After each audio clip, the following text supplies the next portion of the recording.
जय श्री हरि। आइए सुनते हैं भीमसेन एकादशी यानी निर्जला एकादशी महात्मा। श्री भीमसेन जी बोले कि पितामह भ्राता युधिष्ठिर, माता कुंती, द्रौपदी, अर्जुन, नकुल, सहदेव आदि सभी एकादशी के दान व्रत करते हैं और मुझसे एकादशी का दिन व्रत करने के लिए, खाना खाने के लिए मना करते हैं। मैं उनसे कहता हूँ कि भाई, मैं भक्तिपूर्वक भगवान की पूजा कर सकता हूँ, परंतु मैं एकादशी के दिन भूखा नहीं रह सकता। इस पर व्यास जी बोले कि हे भीमसेन, यदि तुम नरक को बुरा और स्वर्ग को अच्छा समझते हो तो प्रत्येक माह की दोनों एकादशियों को अन्न न खाया करो। इस पर भीमसेन बोले, हे पितामह, मैं आपसे प्रथम कह चुका हूँ कि मैं एक दिन एक समय भी भोजन के बिना नहीं रह सकता हूँ। फिर मेरे लिए पूरे दिन का उपवास करना कठिन है। यदि मैं प्रयत्न करूँ तो एक व्रत अवश्य कर सकता हूँ। अतः आप मुझे कोई एक व्रत बताइए जिससे मुझे स्वर्ग की प्राप्ति हो। श्री व्यास जी बोले, हे वायुपुत्र, बड़े बड़े ऋषि और महेश्वरियों ने बहुत से शास्त्र आदि बताए हैं कि मनुष्य को दोनों पक्षों की एकादशियों का व्रत करना चाहिए। इससे तुम्हें स्वर्ग की प्राप्ति होती है। व्यास जी के वचनों को सुनकर भीमसेन जी ने नरक में न जाने के कारण अत्यंत भयभीत हुए और लता के समान काँपने लगे। वह बोले कि हे पितामह, अब मैं क्या करूं, क्योंकि मुझसे व्रत नहीं हो सकता। अतः आप मुझे कोई एक व्रत बताइए जिससे मेरी मुक्ति हो जाए। इस पर व्यास जी बोले कि हे भीमसेन, कृष्ण और मिथुन संक्रांति के मध्य में ज्येष्ठ माह की शुक्ल पक्ष की एकादशी होती है, उसका निर्जला व्रत करना चाहिए। इस एकादशी के व्रत में स्नान और आचमन में जल वर्जित नहीं है, लेकिन आचमन में 3 माह से जल से अधिक जल नहीं लेना चाहिए। इस आचमन से शरीर को शुद्ध हो जाता है और आचमन में से 7 माह से अधिक जल मद्यपान के समान होता है। इस दिन भोजन करने से व्रत नष्ट हो जाते हैं। यदि सूर्योदय से सूर्य अस्त तक मनुष्य जल न पिए पान करे तो 12 एकादशी के फल की प्राप्ति होती है।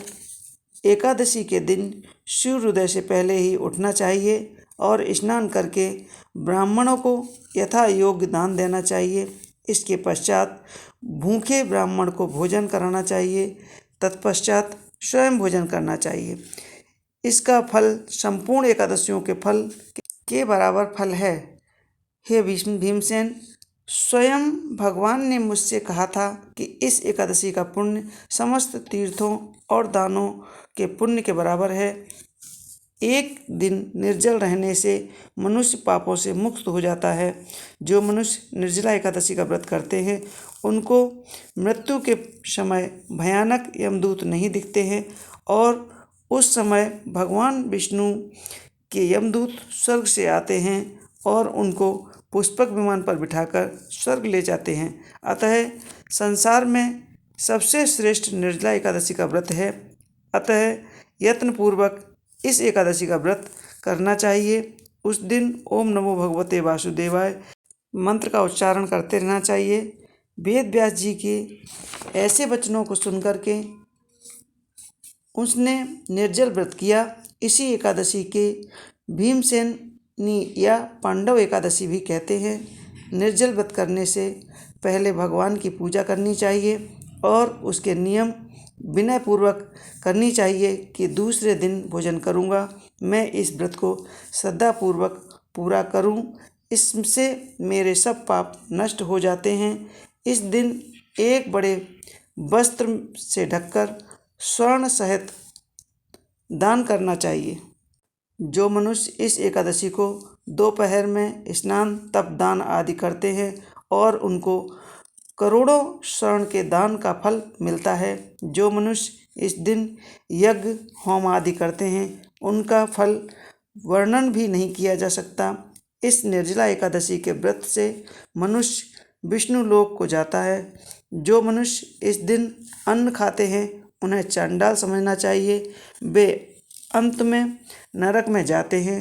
और ब्रह्म हत्या, मद्यपान करने वाले, चोरी करने वाले, गुरु के द्वेष करने वाले, असत्य बोलने वाले इस व्रत को करने से स्वर्ग को जाते हैं। हे कुंती पुत्र, जो पुरुष या स्त्री इस व्रत को श्रद्धापूर्वक करते हैं उनका निम्नलिखित कर्तव्य है कि उन्हें सर्वप्रथम विष्णु भगवान की पूजा करनी चाहिए। तत्पश्चात गोदान करना चाहिए।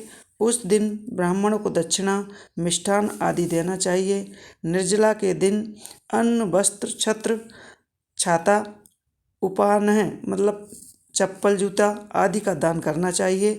जो मनुष्य इस कथा को प्रेम पूर्वक सुनते हैं व पढ़ते हैं उनको स्वर्ग की प्राप्ति होती है। जय श्री हरि।